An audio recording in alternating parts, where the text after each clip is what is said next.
ভাঙড়ে দাপুটে তৃণমূল নেতা কয়েকশো তৃণমূল কর্মীদের নিয়ে যোগদান করলেন আম জনতা উন্নয়ন পার্টিতে। বসিরহাট মৌলানা বাগে আম জনতা উন্নয়ন পার্টির এক যোগদান অনুষ্ঠান ছিল। এই অনুষ্ঠানে আম জনতা পার্টির রাজ্য সভাপতি খোয়াবিব আমিনের হাত ধরে দক্ষিণ চব্বিশ পরগনার ভাঙড়ের দাপুটে তৃণমূল নেতা ইব্রাহিম মোল্লা। এদিন এই দাপুটে তৃণমূল নেতা ইব্রাহিম মোল্লা কয়েকশো তৃণমূল কর্মীদের সমর্থকদের নিয়ে আম জনতা উন্নয়ন পার্টিতে যোগদান করেন। ভাঙড় 2 নম্বর ভগবানপুর অঞ্চলের একেবারে উপপ্রধান ও দুইবারের প্রধান ছিলেন তিনি এই ভগবানপুর অঞ্চলের অঞ্চল তৃণমূলের সভাপতি ছিলেন। তিনি যোগদান করেন, তৃণমূলের বিরুদ্ধে ক্ষোভ উগরে দেন। তিনি বলেন, পঞ্চায়েত নির্বাচনের নাম করে অভিষেক বন্দ্যোপাধ্যায় রাজ্যের বিভিন্ন জায়গায় র্যালি করেছেন। সেই র্যালিতে বিভিন্ন জায়গায় গিয়ে পঞ্চায়েতের টিকিট বিক্রি করেছেন। 2 লক্ষ টাকা, 3 লক্ষ টাকায়, এমনকি 5 লক্ষ টাকা দিয়ে তিনি টিকিট দিয়েছেন। যারা রাখাল, যারা গরু চড়ায়, তারা কাঠ মানি তুলতে পারবে, এরকম লোকেদের কাছ থেকে টাকা নিয়ে পঞ্চায়েতের টিকিট দিয়েছে অভিষেক বন্দ্যোপাধ্যায়। তারা এই টাকা দিয়ে টিকিট নেওয়ার ফলে ভাঙড়ে মাফিয়া রাজ শুরু করেছে। কালীঘাটে যে কোটি কোটি টাকা দিয়ে আসতে পারবে, ভাঙড় থেকে সে ক্ষমতায় থাকবে। তাই আমি কর্মীদের নিয়ে আম জনতা উন্নয়ন পার্টিতে এসেছি। বিপুল পরিমাণে তৃণমূল কর্মীরা আম জনতা উন্নয়ন পার্টিতে যোগদান করার পর আম জনতা উন্নয়ন পার্টির রাজ্য সভাপতি বলেন, মুখ্যমন্ত্রী মমতা বন্দ্যোপাধ্যায় মুসলিমদের নিয়ে খেলা করছে। মমতা বন্দ্যোপাধ্যায় মুসলিমদের নিয়ে খুন জখম করাচ্ছে এবং উগ্রবাদী তৈরি করছে।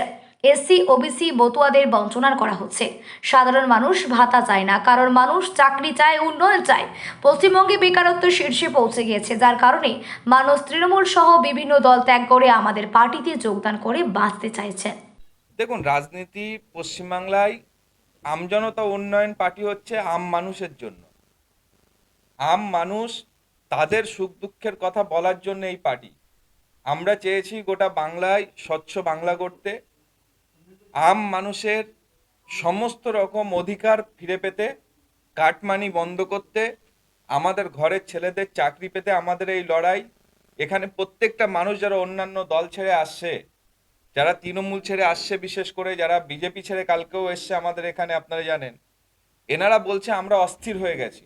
কেননা এই মুখ্যমন্ত্রী, আমরা চাই না যে মুখ্যমন্ত্রী সংখ্যালঘু মুসলিমদের একটা নির্দিষ্ট করে তিনি সন্ত্রাসবাদী তৈরি করে দিচ্ছেন। তিনি একটা বক্তব্যে ধর্ণামঞ্চ থেকে বললেন যে একটা জাতিকে যদি আমি ছেড়ে দিই সব শেষ করে দেবে। তাহলে আপনি কি বোঝাচ্ছেন? আমাদেরকে ভালোবাসেন না আমাদেরকে সন্ত্রাসবাদী শেখাচ্ছেন?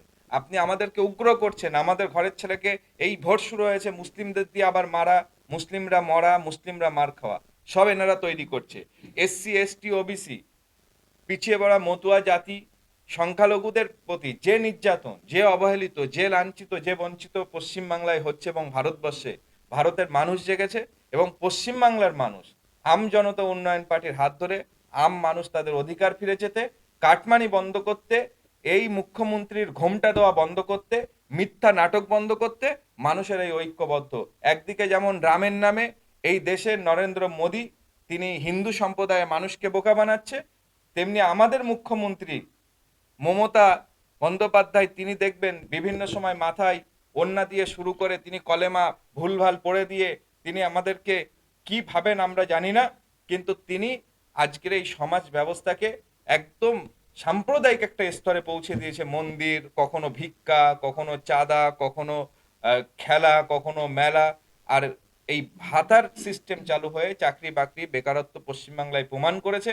ভাতার লাইনে যেভাবে যুবকেরা দাঁড়িয়েছে তাতে পশ্চিমবাংলা যে বেকারের শীর্ষে পৌঁছিয়েছে সেটা মুখ্যমন্ত্রী নিজে প্রমাণ করে দিয়েছে। যে কারণে তারা মানুষ বলছে যে আমরা এই ভাতার লাইনে যে পরিমাণে মানুষ দেখেছি আমাদের ঘরের, আমাদের যারা কাকা, আমাদের দাদা, তারা বলছে যে আমরা আমাদের আগামী প্রজন্মকে এই ভাতার সম্মুখীন আর হতে দেব না। যে কারণে এর বিদায় চাই। এই ভাতাটা আমরা ফিরিয়ে 2026-এ মুখ্যমন্ত্রীকে ভাতার ব্যবস্থা করে কালীঘাটে বসিয়ে রাখা হবে। এই উদ্দেশ্যে মানুষ আজকে এখানে ভিড়